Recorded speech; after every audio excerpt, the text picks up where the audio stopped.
ऐका पोरांनो, आता आपल्याला 10वीचा एक म्हणजे टॉपिक आहे, त्याचं नाव काय? Human male reproductive system. Okay, आता यांच्यामध्ये बघा, आता या ठिकाणी काय आहे? ही आपली मेल रिप्रोडक्टिव्ह सिस्टम आहे. ओके, आता मेल रिप्रोडक्टिव्ह सिस्टम्स मध्ये बघा, यांच्यामध्ये काय असतं? 2 टेस्टिस असतं. त्याच्यानंतर काय असतं? वास डिफरन्स किती असत्या? 2 असत्या. एपिडायडमिस 2 आहे. हे बघा, युरिनरी ब्लॅडर, याच्यामध्ये काय स्टोअर होतं रे? युरिन. याच्यामध्ये काय स्टोअर होऊ लागलं? Store urine. याच्यामध्ये स्टोअर होतं मुलांना युरिन. काय स्टोअर होतंय?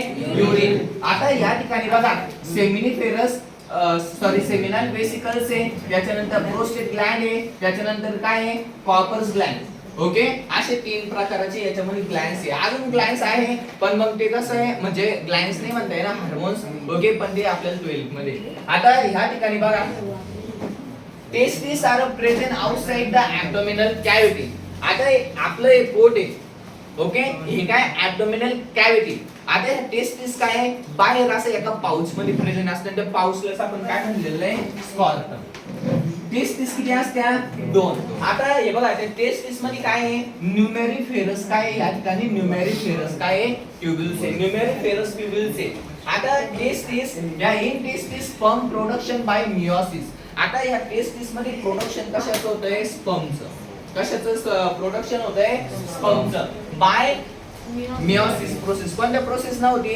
Meiosis process. म्हणजे हे बघा, स्पर्म प्रोडक्शन कशामध्ये होणार आहे तुमचं? टेस्टिस मध्ये. कशामध्ये?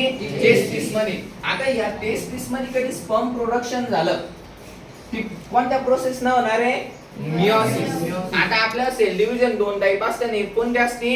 मियोसिस आणि दुसरी मायटोसिस. ओके, आता यांच्यामध्ये पाहायचं आपल्याला स्पर्म आहे. आता या ठिकाणी स्पर्म प्रोडक्शन झालेलं. मग आता हे स्पर्म आता बाहेर यायचे स्पर्मला. ओके, बाहेर कोणत्या द्वारे येणार आहे?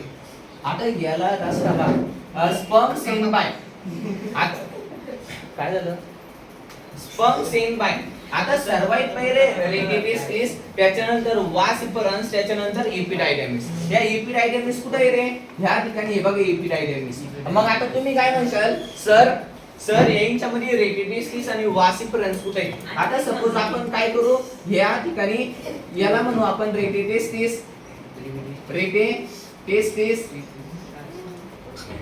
आणि या ठिकाणी हे काय आहे? वास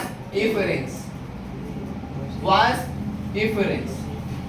ओके, आता बघा, लक्ष द्या, सर्वात पहिले रेटिटिस म्हणून कशात गेलं? वासिफरन्स मध्ये. आता वासिफरन्स म्हणून कशात गेलं? एपिडायडमिस. मग आता एपिडायडमिस थ्रू कशामध्ये चाललं? सांगा, हे काय? वास डिफरन्स म्हणून कशात चाललं? Ejaculatory duct. इजॅक्युलेटरी डक्ट कुठे आहे? हे बघा, या ठिकाणी.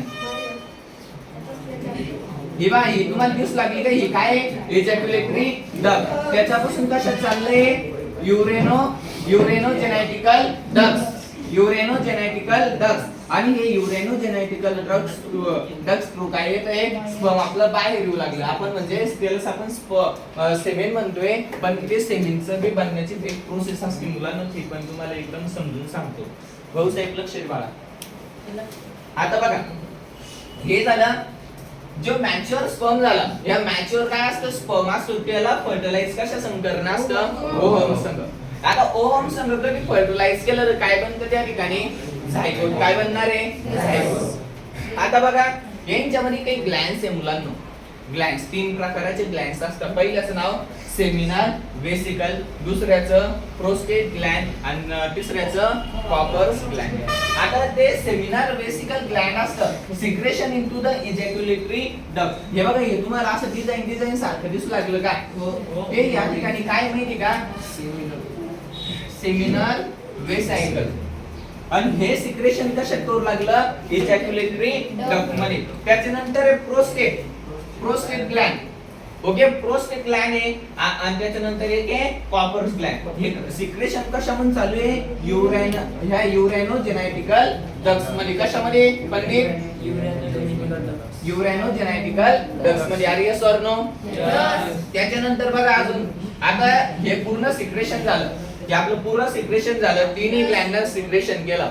तुम्हाला माहिती का मुलांनो, जेव्हा हे सेमेन असतं याचा कलर व्हाईटिश असतो. ऐका आता ह्या ठिकाणी बघा, ह्या ठिकाणी याचा कलर कसा असतो व्हाईटिश. पण हा व्हाईटिश कलर कसा बनतो? आता ह्या ठिकाणी काय असतं, जे ग्लॅन असते का, ग्लॅन सिक्रेशन करते. ओके, त्याच्यामुळं आणि स्पर्मचं कॉम्बिनेशन होतं, त्याच्यामुळे याचा कलर कसा बनू लागला व्हाईटिश. आता तुम्हाला सांगतो, जे स्पर्म असतं हे बघा, हे स्पर्म आहे, याच्या मागे याला शेपूट आहे. आता तुम्हाला माहिती काय, ह्या स्पर्म मध्ये काय असतं, मायटोकॉन्ड्रिया प्रेझेंट असतं. काय असतं? मायटोकॉन्ड्रिया. आता हे मायटोकॉन्ड्रिया कोण प्रेझेंट असतं माहितीये का? कारण स्पर्मला काय लागते? एनर्जी.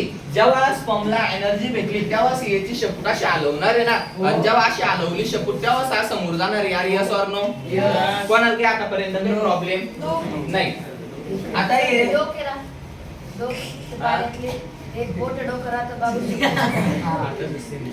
आता बघा, आता gland secretion plus sperm is equals to काय?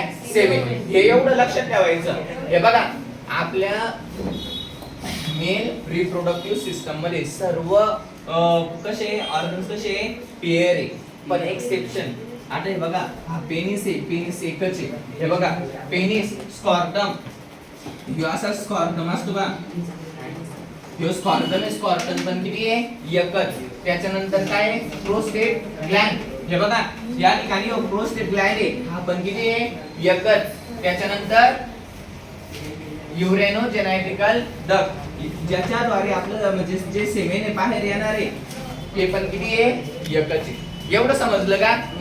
पुन्हा एकदा समजून सांगतो डायग्राम थ्रू. ओके, लक्ष द्या.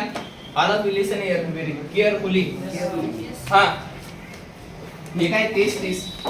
टेस्टिस मध्ये काय झालं? स्पर्म प्रोडक्शन झालं. कोणती प्रोसेस? Bye meiosis. कोणती प्रोसेस? Bye meiosis. पण आता त्या स्पर्मला टेस्टिसच्या बाहेर यायचे. सर्वाइव्ह पहिले रेटिटिस, त्याच्यानंतर वास डिफरन्स, त्याच्यानंतर एपिडायडेमिस, त्याच्यानंतर वास डिफरन्स. कसं आहे? काय? वास डिफरन्स. वास डिफरन्स फ्लो कशामध्ये आलं? एजॅक्युलेटरी डक्ट मध्ये. कशामध्ये? एजॅक्युलेटरी.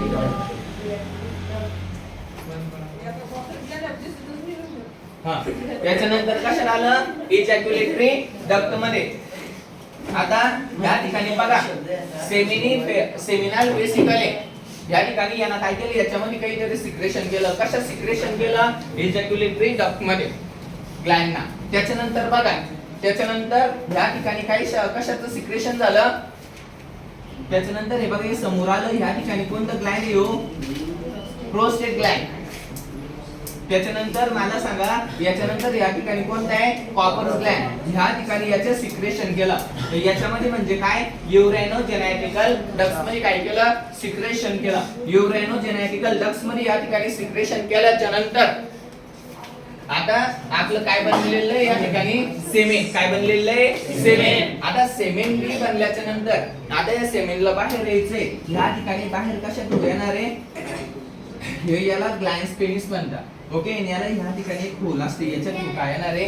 सेमेन तुमचा बाहेर येणार आहे. आणि लक्ष द्या, तुम्हाला हे पण सांगतो मुलांनो, जे मेल असते त्यांना युरिन साठी आणि ह्या ठिकाणी सेमेन साठी ओपनिंग किती असते? फक्त आणि फक्त एक. किती असते? फक्त आणि फक्त एक. एवढं समजलंय का?